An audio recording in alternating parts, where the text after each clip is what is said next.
I'd like to invite you to take your Bibles with me this morning and turn to 2 Samuel chapter 4. Take your Bibles and turn with me to 2 Samuel chapter 4. Today's sermon is about a young man with a very, very strange name. His name was Mephibosheth. Mephibosheth. You see, when Mephibosheth was just 5 years old, his father, Prince Jonathan, and his grandfather, King Saul, were killed on Mount Gilboa while fighting the Philistines.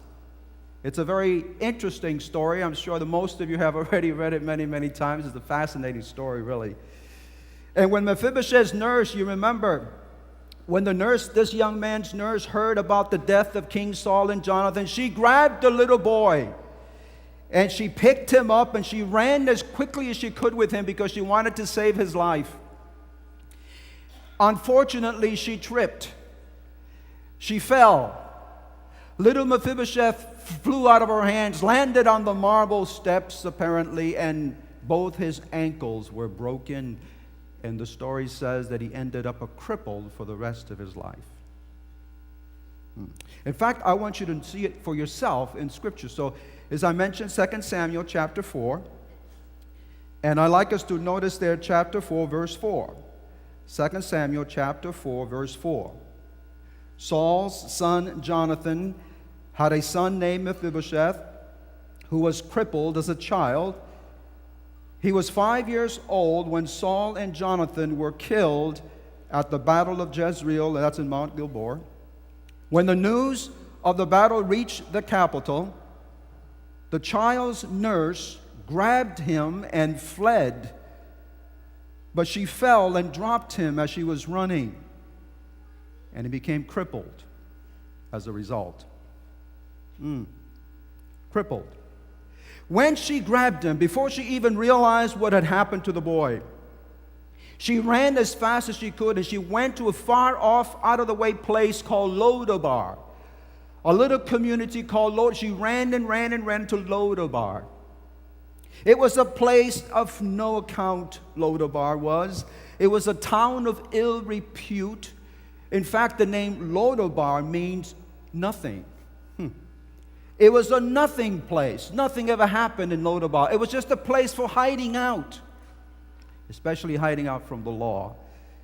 So can you imagine, just for a few moments here, can you put yourself in Mephibosheth's place for a moment?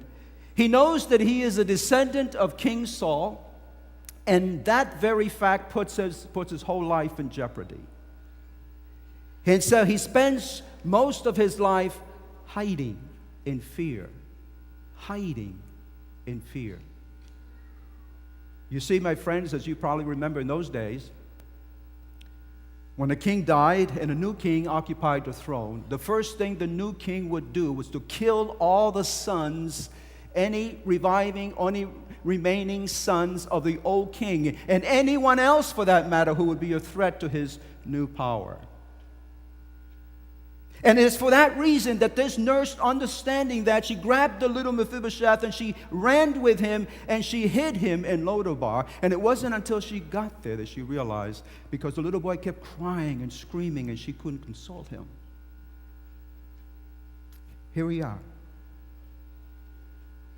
Son of a prince. A little prince himself, if you please. The grandson of a king living in Lodabar. Of all places, a prince living in Lodabar. Here we have a person that is crippled and broken, living in despair and living without no hope. And so, Mephibosheth grows up hating himself and hating the king who sat upon the throne that was rightfully his. And when sitting in his dismal little hovel thinking about the unfairness of life, because for him life was very, very unfair, and as he's thinking about the unfairness of life, he begins not only to hate the king who sits on the throne, but he begins to hate God, because he thinks in his mind that it is God who has done all this to him. He's convinced of it. Now, as I read the story, I realize that's a little background history of Mephibosheth. But we need to look at also a little background history into Jonathan and David and Jonathan. You know, as well as I know, that David and Jonathan were the best of buddies. They were the best of friends. In fact, the Bible says that they loved each other even more than brothers would love each other. They were very, very close.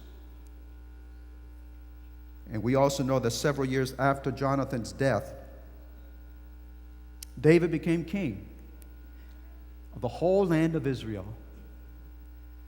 And while he was king, for a while anyways, there seemed to be an awful lot of peace in the land. And one day he was out there roaming around in the fields, just thanking God for all that he had done for him, and thanking for the marvelous nation that he had given to him. And he begins to think, he begins to reminisce a little bit, and all of a sudden he remembers something. He remembers a vow that he and Jonathan had made to each other many, many years before. The vow that I made to Jonathan. And he begins to think out loud. And my friends, I want you to take, because that vow is very important to the whole story that we're looking at this morning. So take your Bibles again, if you will, and go to 1 Samuel. 1 Samuel, let's look again to 1 Samuel chapter 20. 1 Samuel chapter 20. It's an incredible vow. These two young men who, as I said, loved each other like brothers, who are very, very close. Jonathan knows that his son Saul hates his best buddy David, and he knows that he would like to kill him and get rid of him. And so one day they meet out in the meadows somewhere where Saul does not know, and there they meet to talk things over. And notice the vow that they make to each other. 1 Samuel chapter 20, there beginning with verse 14. But just before verse 14, it says, Jonathan says, "May the Lord be with you as he used to be with my father." Notice what it is, as he used to be with my father. "And may you treat me with the faithful love of the Lord as long as I live.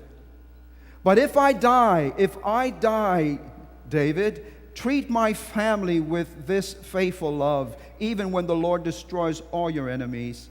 He must have had a premonition somewhere. Verse 16, "So Jonathan made a covenant with David, saying, 'May the Lord destroy all your enemies.' And Jonathan made David reaffirmed his vow of friendship again. And Jonathan loved David as much as he loved himself." That was verse 17. Skip down now, if you would, to verse 42. Verse 42.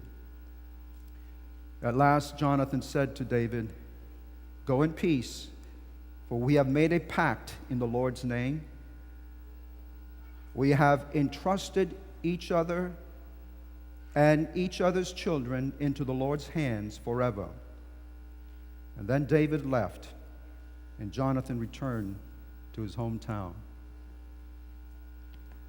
A vow, a promise. Years and years and years and years before. Maybe as many as 15 and 20 years before. And all of a sudden, David remembers the vow that he made with his best friend. Now, he's established as the king, and he realizes that he needs to make good on his promise. And so he begins to inquire about his best friend's family. And I can almost hear David say, in fact, let's go over, if I take your Bibles again and go over to 2 Samuel this time. Go over with me to 2 Samuel. 2 Samuel chapter 9. 2 Samuel chapter 9. We just read about the vow. And I want you to notice this. Now that he's king, he wants to make good on his promise. 2 Samuel chapter 9, there, verses 1 through 4. Now one day, this is right from Scripture, although I've shown you this story, I want you to see it directly from the Bible. One day David began wondering if anyone in Saul's family was still alive. For he had promised Jonathan that he would show kindness to them. He summoned a man named Ziba, who had been one of Saul's servants. Are you Ziba? The king asked. Yes, sir, I am, Ziba replied. The king then asked him, "Is anyone still alive from Saul's family? If so, I want to show God's kindness to them in any way I can." Ziba replied, "Yes, one of Jonathan's sons is still alive, but he's a cripple." "Where is he?" asked the king. In Lodabar," Ziba told him, "at the house of Micah, son of Amiel." Let's stop there for a moment. I can almost hear David say, "What in the world is he doing in Lodabar? That horrible, terrible place." "He's hiding," Ziba said. "Why is he hiding?" "Because he's afraid of you." "Why is he afraid of me?" "Because some of your enemies have told him that you are a tyrant, that you usurped his grandfather's throne, and that you will love to kill him if you could only get your hands on him. And so he's hiding. He knows that he is the only remaining heir of Saul." David looks at this man and says, "I have absolutely no evil intentions at all of killing Mephibosheth. I only wish to show him kindness." And so David immediately sent messengers out to Lodabar in search of Mephibosheth, and he wants them to bring him back to Jerusalem. Can you see the soldiers coming into town one day, into that terrible town of Lodabar? They finally find out where Mephibosheth is staying. They break into the house, and they find him there in a corner, if you please, shaking in his boots. As they travel back to the city, Mephibosheth begins to prepare for his death. He knows what this will mean to him. And so they ushered him. Can you see it in your mind? They ushered him into the king's presence. What a sight. What a sight.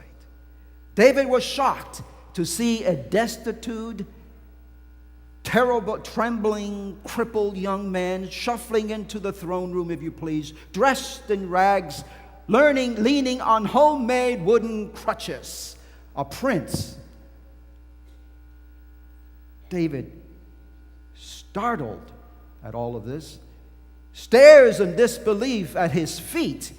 His legs, they're horribly twisted and maimed and terrible.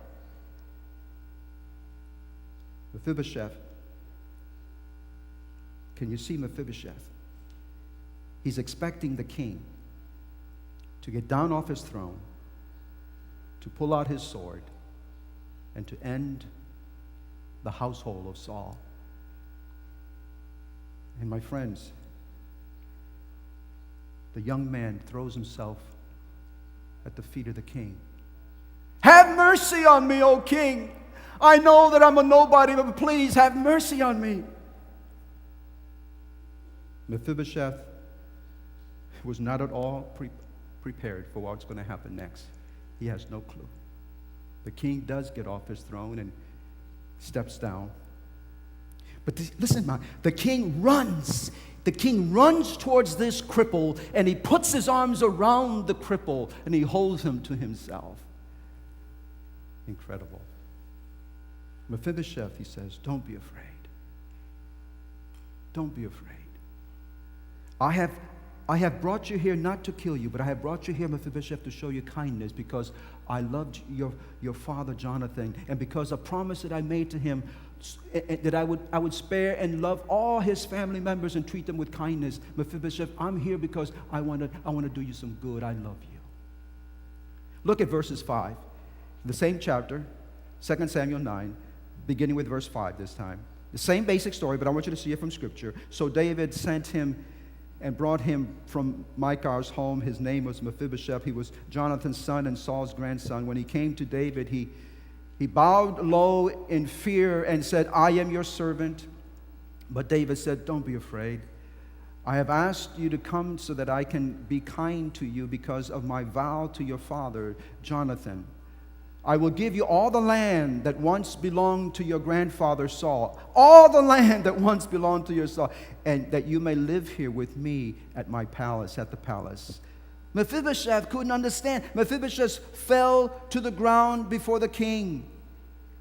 And this is what he said. Notice his words. "Should the king show such kindness to a dead dog like me?"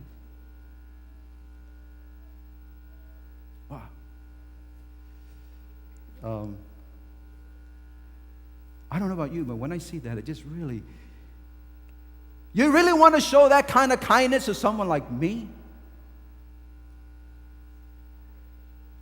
Mephibosheth, my friends, is absolutely dumbfounded by the whole thing.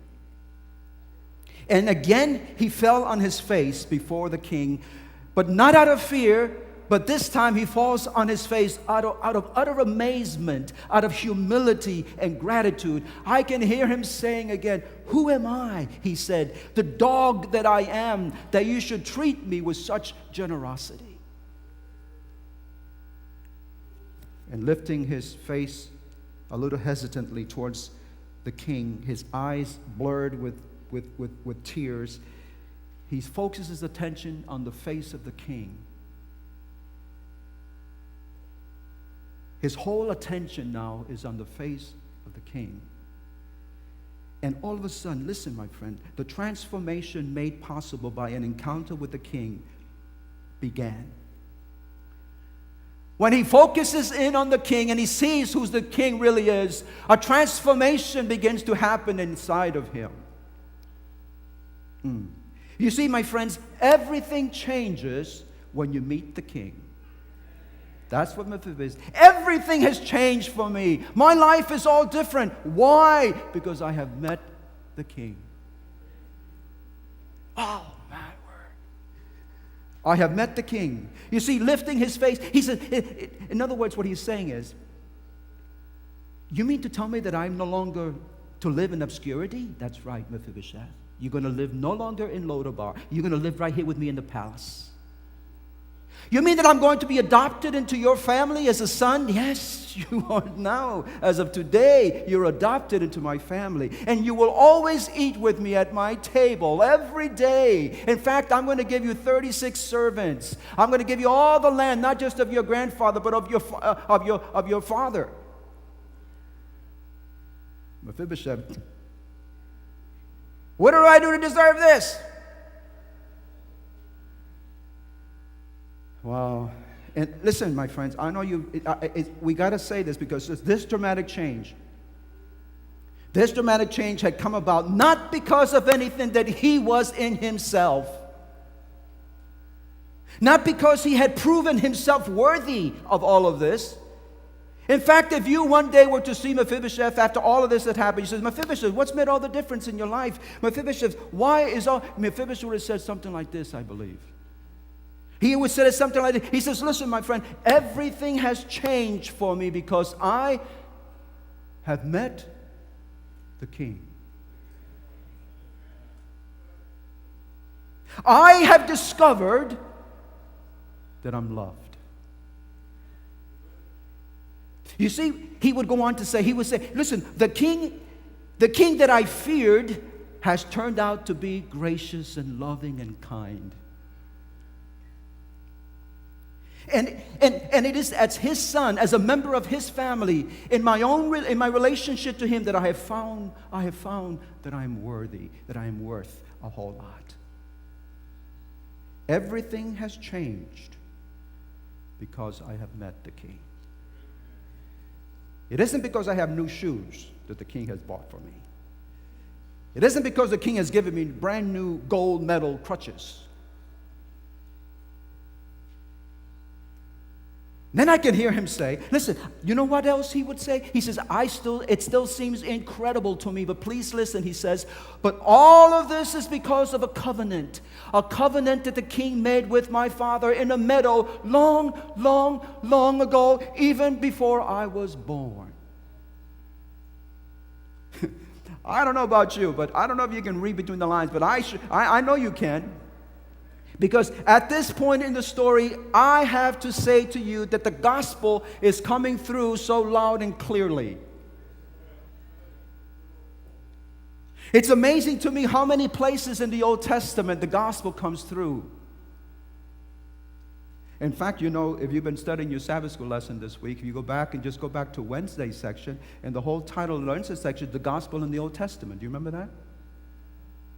And when you read that passage, as you studied that last week, you remember that the gospel in the Old Testament started when God gives the gospel to whom? Abraham. God himself gives the gospel to Abraham. Genesis 12. And today here we find the gospel tucked away, if you please, tucked away in 2 Samuel of all places. This is the good news according to Mephibosheth. Now listen, I realize that Mephibosheth's story makes it clear that we are never accepted into God's family, invited to eat at his table because we're worthy of it. I wish you would all let that sink in. You see, your acceptance, listen, my friend, your acceptance and my acceptance before God is based upon a covenant God and Jesus made before the creation of the world.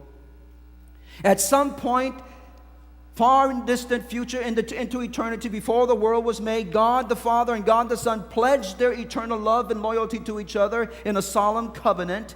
And they realized as they looked down through only they could, they realized as they foreseeing the fall of the world, the fall of mankind, your fall and mine fall, the fall that Jesus at that point, way back in eternity, way back at that point, Jesus promised to take upon himself our humanity and pay for our sins on the cross. And when he came to this earth, he sealed the covenant with his blood.